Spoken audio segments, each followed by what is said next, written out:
what would have happened in the Future Trunks timeline if we threw this certain monkey wrench into the plans. Hey guys, DBRai here, and today I'm going to be starting with a brand new what if, one that I thought would be quite amusing and could see things change quite drastically for Future Trunks' timeline, and that is, what if Future Trunks broke the Z-Sword? What? Broke the Z-Sword? When did Future Trunks ever possess the Z-Sword? Well, you remember in Dragon Ball Super they had that little... They had that little moment where Trunks explained what they did with when Majin Buu attacked his timeline, or rather Babidi and Dabura attacked his timeline, and thanks to the Dragon Ball Z Kakarot video game, we actually got a little bit more of a clear insight on what actually went down during those events. So, with that, and thanks to that, we can have a little fun with this what if. And so, our story begins. Future Trunks had just come home from his trip to the past and has taken out Android 17 and 18, and of course, the Cell from his timeline, who planned to, kill him, steal the time machine, and the whole mess starts all over again. Not this time. Trunks had taken Cell out, and well, now that his world has pretty much on the verge of finishing all the rebuilds, Trunks had gotten a surprise visit from two beings waiting for him outside of the Capsule Corporation. Those beings were Kibito and Supreme Kai. And they have come to warn Trunks of an imminent danger of the wizard, the Potato Head Wizard Babidi, who intends to unleash a monster on his planet known as Majin Buu, a threat so powerful that not just the planet Earth is at stake here, the entire cosmos is at stake here. And so, with Trunks not wanting to take any chance, especially after he just brought peace to the planet, he agrees willingly to go with Supreme Kai and Kibito to the world of the Kais and attempt to remove the Z-Sword from its resting place and use it to defeat Dabura Babidi and possibly this Majin Buu, should it be awakened. And well, much like how it went with Gohan for the training, Trunks does indeed manage to pull it off, just like Gohan does in the main timeline, and training with it for Future Trunks is proving to be just as difficult for him as it was for Gohan, except that Trunks is pretty used to swordplay, since he had his own sword, which he still needs to get fixed, by the way, but we'll get into that later. And well, much like it does for Gohan in the original, Trunks does get used to the sword and gets, really good at handling it, but he doesn't really feel that this sword is really that particularly magical. That it may have increased his strength somewhat, but that's probably about it.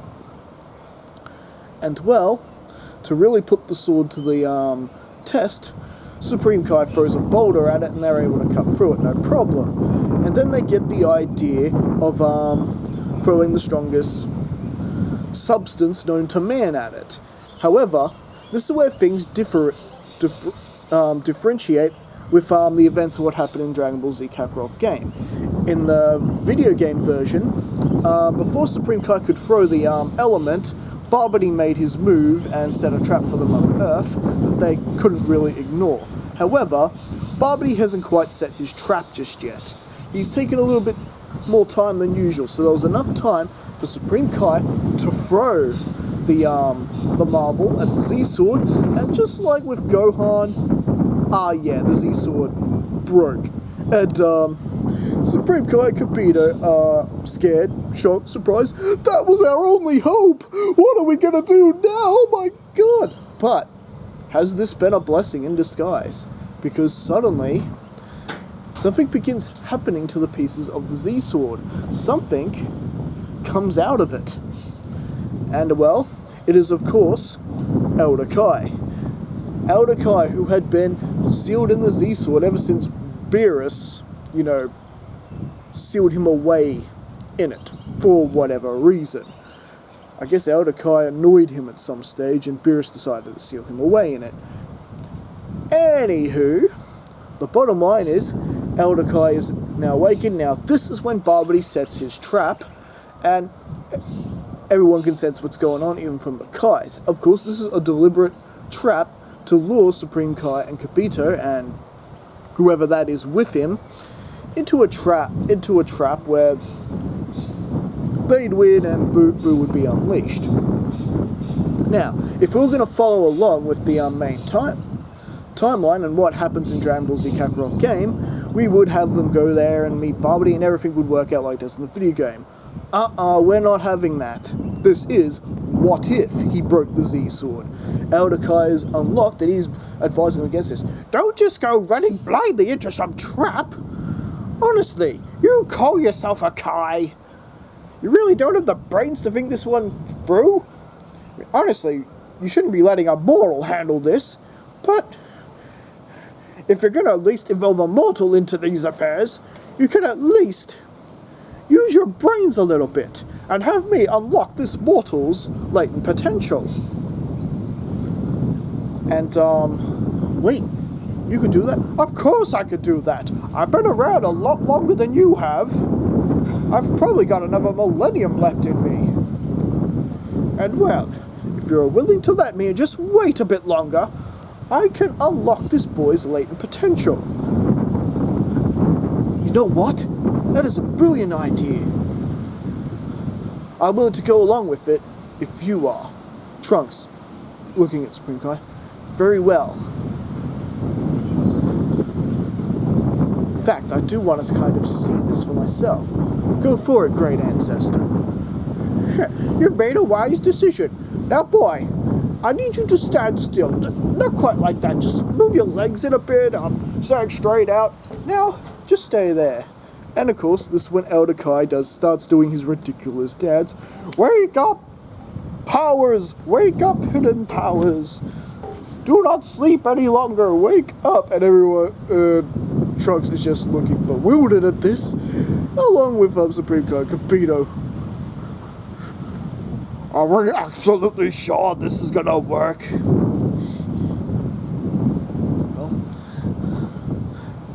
How long is this supposed to take? About a couple of days. And well, they are indeed just doing this. And well, ever since then, basically, yeah. Now, Babidi's left scratching his head why Supreme Kai and Kibito haven't taken the bait yet. And just basically gone, well, it seems that they have a brain after all. It looks like we're just going to have to wait a little longer before we can release Majin Buu. So I'll tell you what, why don't you guys give them a little bit more incentive to come here? Sending Pui Pui and Yakon out into the populace, and basically they're attacking cities. Oh, do keep the casualties to a minimum. We might need their energies to revive Buu. So basically, they're just flying around and spreading terror. And that would mean, yes, they're attacking some of the cities that have been rebuilt. I know. I'm sorry about this, and yes, we could have had it end like it does in the originality, but then it wouldn't be a what if, would it? But, needless to say, the 2 days come and go, and there's no... With some of the energy they managed to stole from the people who are left on planet Earth, there's not nearly enough to revive Buu. You know, you can thank Android 17, 18, and Cell for all that, all the people they massacred, and no Dragon Balls to bring them back. Yes, Babidi pretty much coming here has almost been like a complete waste of time. In a way, you could say he's doomed himself, and well, the 2 days have come and passed, and well, Trunks has indeed achieved his mystical form, like Gohan does in the main timeline. Mystic Future Trunks. And well, without further delay, they are on their way to put a stop to Babidi and his plans. And well, needless to say, Yakon and Pui Pui are pretty much stomped out almost immediately and destroyed right there on the spot. And well, then we get to the battle between Future Trunks and Dabura. Now, if you played the game, you know the fight is pretty much equal, and they got off with the skin of their teeth, and Supreme Kai ultimately dying. However, that doesn't happen in this story. With Future Trunks' new power, Dabura is no match for him. He can't lay a strike on him or anything to steal his energy, which isn't going to help with the matters of reviving Boo at all. And, well, pretty much, Dabura is dealt with and stopped and destroyed to the point that both Supreme Kai and Kibito actually both managed to live in this timeline. They're not killed by Dabura, or rather Supreme Kai succumbing to his injuries at the hands of Dabura, which means Beerus will be alive in this timeline. And well, with a nasty hit, Dabura is taken out, and Babidi soon follows. With the ball pretty much dormant and unable to really do anything, the best move was basically to move the ball to the world of the Kais, where Supreme Kai and Elder Kai and Kibito could pretty much watch over it for all eternity. And well, thanks to that, peace is pretty much relatively restored once again, and there's well a little bit more rebuilding having to be done, and Trunks actually getting into the action and helping them rebuild. Yep, peace is once again restored. And well, the increase of power of Trunks in his mystic form and the battling that ensued was actually powerful enough that it spread throughout the cosmos, and that it was enough to even wake up a certain destroyer god from his nap. What's going on out there? What's with all this ruckus? Well, it would seem that a Saiyan just got rid of Majin Buusai and that Babidi. Yeah, I seem to remember him. Him unleashing a nasty monster in the cosmos? I thought Supreme Kai had dealt with that. Well, turns out that Babidi had a son, my lord, and well, he intended to release that monstrosity upon the cosmos. Wait, and you're saying that a mere Saiyan dealt with this? Yes, he did. A Saiyan with that much power? This needs investigating. What about that Frieza guy? I thought he was supposed to eradicate them like I asked. Yes, well, Frieza did indeed destroy the planet, my lord, but a few Saiyans who were off-world at the time managed to survive. And well, this made Beerus remember that dream, that vision he had before taking his nap about a Super Saiyan god that he was meant to oppose. And well, how long will it take for us to get to this Earth? I'd say roughly about 30 minutes, my lord. 30 minutes? I hate long flights, but for the sake of me having something to do, well, let's get to it.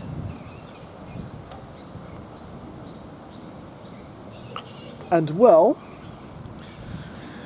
with Beerus and Whis basically arriving to Trunks' location up outside Capsule Corporation.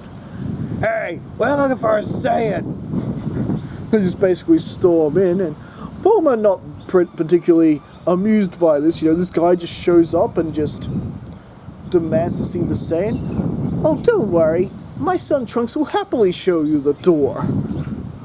And well, this is where they meet up with Trunks, and Trunks, who hasn't gone sloppy over the last little while since defeating Boo, and him basically, keeping to his training, Trunks is a bit bewildered that he can't sense the energy of these two beings. After all, they're deities, you can't sense their energy. And well, they introduce themselves in that Beerus is a destroyer god, and Elder Kai is, of course, panicking. He's like, oh no, Beerus has woken up. And he's already found the Saiyan. Oh, we're doomed. However, Beerus is, of course, curious about the Saiyan. He's like, it's hard to believe that someone like you would even be able to match Frieza, let alone this Majin Buu. But I'm to understand you're capable of transformation. And well, I'd like to see this so-called power. Now, don't hold anything back, Saiyan, or you will be killed on the spot.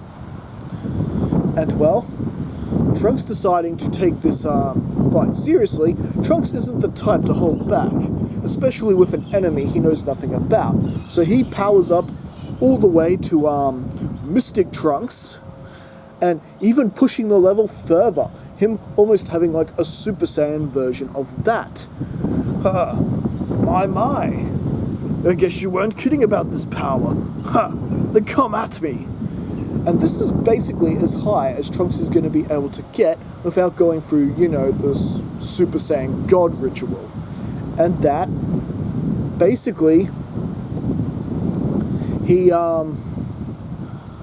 battles with Beerus, and Beerus is almost having to use a similar amount of power that he uses against Super Saiyan God Goku from the main timeline, but not quite as much. Trunks is still, I guess you could say just a step behind that. And, well, it becomes clear that Trunks may not be this Super Saiyan God that he's looking for, and that basically Beerus does ramp up the power and ultimately puts it into the fight when he's had enough of it. You're not too bad, Saiyan. With a little bit more time and practice, you actually could pose me quite a challenge. Whis, I demand you train this one up for me. I think this Saiyan may be capable of so much more. Well, as you wish, my lord. Come wake me when this is over. And well, with that, Whis is basically left curious to what happened to all the other Saiyan survivors. That, most of them were killed off by Android 1718. Goku was killed even before that. In order to push Trunks to Super Saiyan God, they might need the help of these other Saiyans. After all, Beerus will be mad if Whis cannot,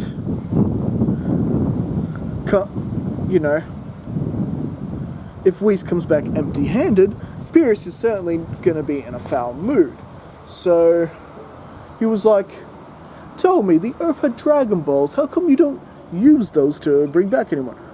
Well, unfortunately, Piccolo was killed too, and if Piccolo dies, so does Kami.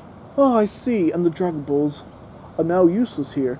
Well, we can always just pop by to New Namek and use those. Wait, what, you serious? Yes. I do watch over this universe, and I do happen to know where New Namek is. I could have you there in 10 minutes. And well, finally, after all these years, Trunks may finally be able to undo all the damage that the androids and Cell had caused over the years. And so with that, Trunks goes with Whis on a little trip, and well, the Nameks who remember fondly what Goku and the Earthlings did for them so many years ago with Lord Frieza, they happily hand over their Dragon Balls for them to use. And with Dende there to restore the lives, especially of Krillin and Gohan, who fought valiantly to defend them once before. Oh yes, they at least could do this for Earth. And well, they used the Dragon Balls to wish everyone who was murdered by all the bad guys. That's how they phrased the wish. So everyone who was killed during this Boo invasion would be brought back as well. And well, Whis had an understanding that would the Namekian dragon be able to pull off that kind of wish? Yes, it's not a problem. This is Mori talking, the new Outer Sabi. Yes, that's not a problem. Ever since the Frieza incident, we've learned and increased the wishing power of the dragon. He could bring back a whole planet and everyone on it if he so had to. And well, with this wish, everyone was restored, including the Dragon Team. Vegeta, Krillin, Future Gohan, Piccolo, Yamcha are all brought back. This, of course, brings back Kami back as well, and the Earth Dragon Balls will be working again. However, Goku's unable to come back because he died of natural circumstances. But don't worry, I do have a special plan for Goku, later on in this story, but we're nowhere near up to that yet. So, with that, everyone is basically brought back, and basically with this